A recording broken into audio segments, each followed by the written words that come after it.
పూర్తిగా చూడాలంటే డిస్క్రిప్షన్లో ఉన్న టెలిగ్రామ్ ఛానల్కి సబ్స్క్రైబ్ అవ్వండి. ఎక్కడున్నా నేను?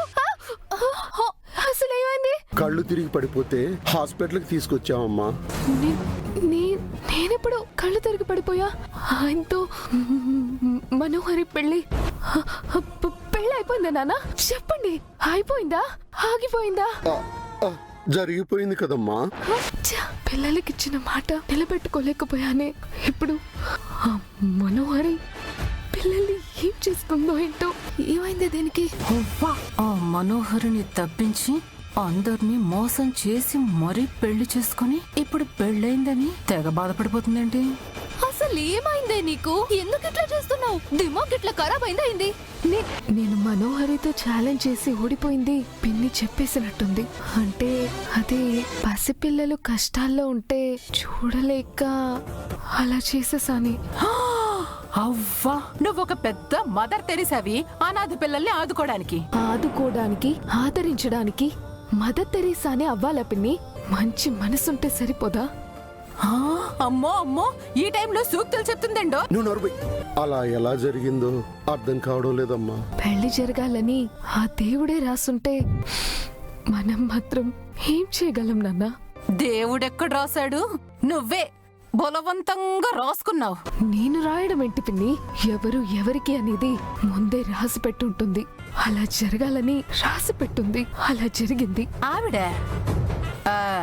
ఆవిడెవరు? ఇంకెవరు?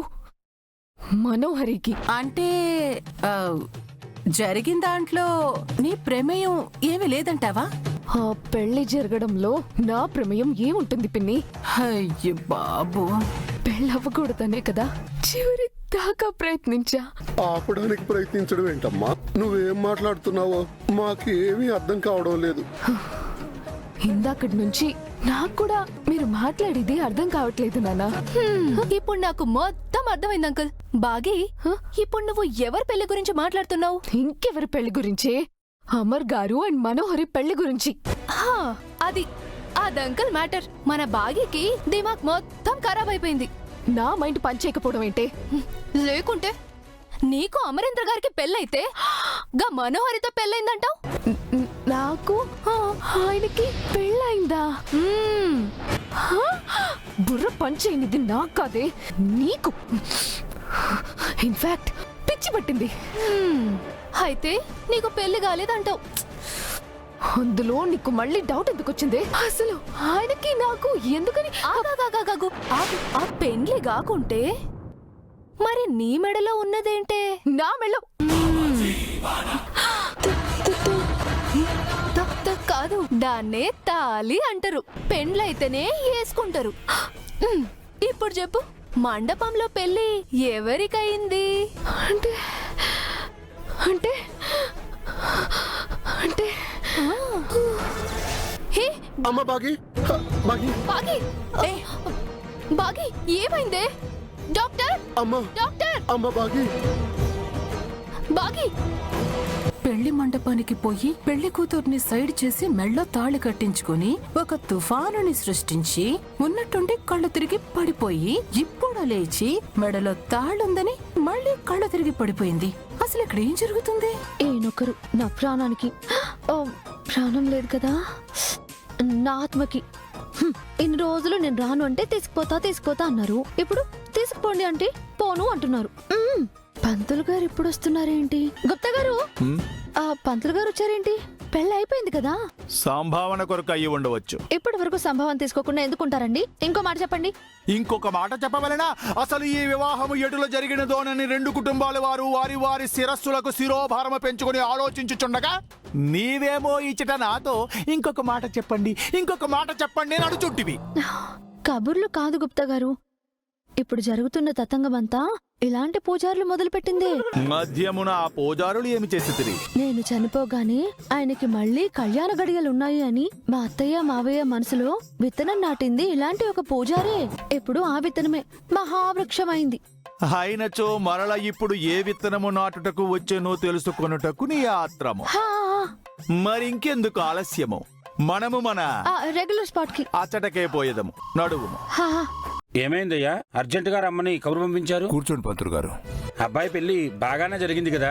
మీరేమో మా ఇంటికి మళ్ళీ మా అరుంధతే కోడలుగా వస్తుందనుకోమన్నారు. మాకే కష్టం రాకుండా చూసుకుంటుంది అన్నారు. కానీ జరిగినవన్నీ చూస్తుంటే అసలు మిస్సమ్మ ఇంట్లో అడుగు పెట్టే పరిస్థితే వచ్చేలా లేదు. అమ్మా, పెళ్లిళ్ళు స్వర్గంలోనే నిర్ణయించబడతాయంటారు. అలాగే ఈ పెళ్లి జరగాలని, ఆ ఇద్దరూ కలవాలని రాసిపెట్టుంది. ఇంత జరిగింది ఆ ఇద్దరూ కలవడానికేమోనని అనిపిస్తోంది. అమ్మ, జరిగిందంతా మంచికే అనుకుని అమ్మాయితో అబ్బాయితో మిగిలిన కార్యక్రమాలు శాస్త్రబద్ధంగా జరిపించండి. ఏమైందండి? సమస్య అక్కడే ఉంది పంతులు గారు. అది అమ్మాయి అబ్బాయి ఇంకా ఇంటికి రాలేదు. అమ్మాయి ఉన్నట్టుండి పెళ్లిపేటల మీద ఎందుకు కూర్చుందో తెలియదు. ఎందుకు కళ్ళు తిరిగి పడిపోయిందో అర్థం కాలేదు. మా అమరు గురించి మీకు తెలిసిందే కదా.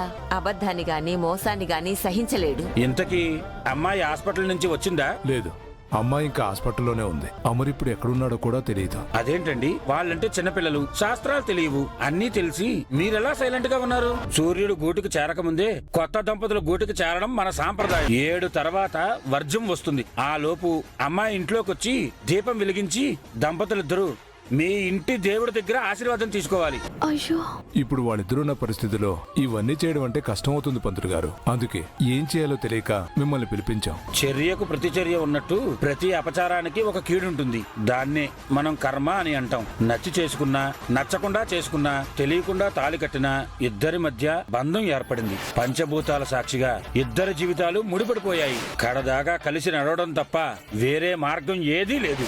ఇద్దరిని ఎలాగైనా సరే ఒప్పించి సూర్యాస్తమయం అయ్యేలోపు ఇంటికి రప్పించండి. లేకుంటే ఆ వచ్చే కీడును తట్టుకోవడం చాలా కష్టం. సరే పంతులు గారు, ఇప్పుడే ఎలాగైనా ఒప్పించి ఇద్దరిని ఇంటికి తీసుకొస్తాను. అలాగే, నేను వెళ్ళొస్తానయ్యా. మంచిది. ఏంటండి, పంతులు గారు ఏదైనా పరిష్కారం చెప్తారనుకుంటే కీడు అదేని ఇంకా భయపెట్టి వెళ్లారు. ఆయన కరెక్ట్ గా చెప్పాడే. ముసుగేసుకుంది, మోసం చేసిందని వాడు ఎన్ని చెప్పినా మిస్సమ్మ మెళ్ళో తాళి కట్టాడు.